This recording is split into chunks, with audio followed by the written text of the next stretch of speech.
Hey everyone, I'm Kendall Wyatt, the content director here at Picmonic. Today we're going to do a high-level, brief synopsis of acid-base imbalances. I know everyone's favorite subject, mine too, of course.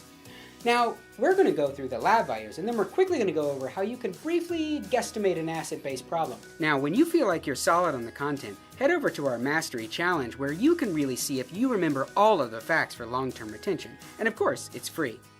If you don't feel solid on the content yet, you can always visit one of our webinars where we go into much more detail, explaining more crazy things about all the nitty-gritty details. After that, be sure to download our absolutely free outline and study guide covering acid-base imbalances. Now let's get to those details. Now the lab values we're going to talk about are pH, CO2, and bicarb, or HCO3. The normal pH of blood is 7.35 to 7.45. That's the normal range. Now, of course, below that is acid, and above that is alkaline. And you look at pH, and you have to assess whether it's up or whether it's down.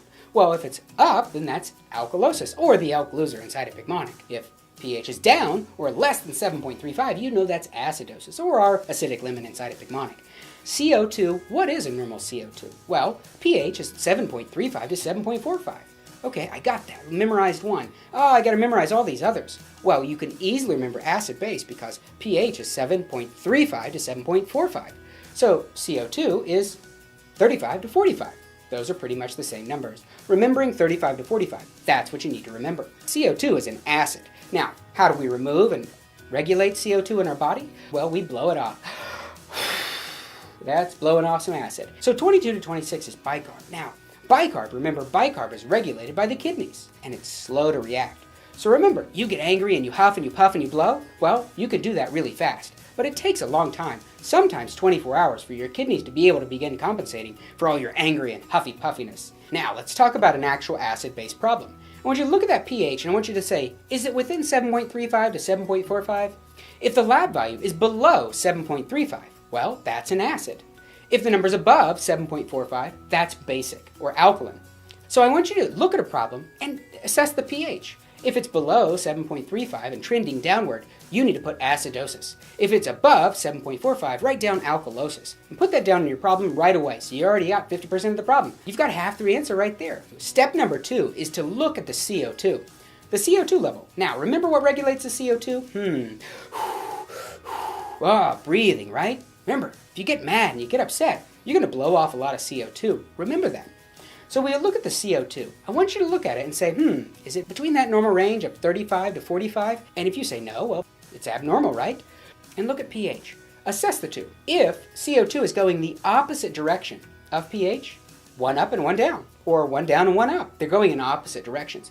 Why is this important? Well, this makes it super easy. If it is, that's a respiratory problem. Well, if we already have acidosis or alkalosis written down, then you already have your answer. It's a respiratory alkalosis or a respiratory acidosis. You have one of the two answers right there, and for the most part, with all the basics, you're done. Now, what if they're both going in the same direction?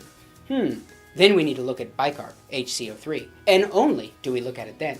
Because you can remember that metabolic problems, metabolic acidosis, and metabolic alkalosis are all down, down, down, or up, up, up. It's really kind of that simple. Now, it does get more detailed when we talk about compensation. But right there is going to be able to get you 80% of the problems right every single time. Now, for compensation and all the other details, you can add those on later, and once you understand this concept, you can actually add them on pretty easy. For all the other details and everything you need to know, even a wonderful Picmonic with all kinds of graphical details, you can play it over and over. You can even go and have as a bedtime story if you like. And those are all the details and the fine little things that you can put together in our study guide with our Picmonics, or by joining one of our webinars if you can catch one that we have scheduled pretty regularly. You can check us out at Picmonic.com. Go and sign up. It's a free trial. I'm Kendall Wyatt here at Picmonic. Good luck studying.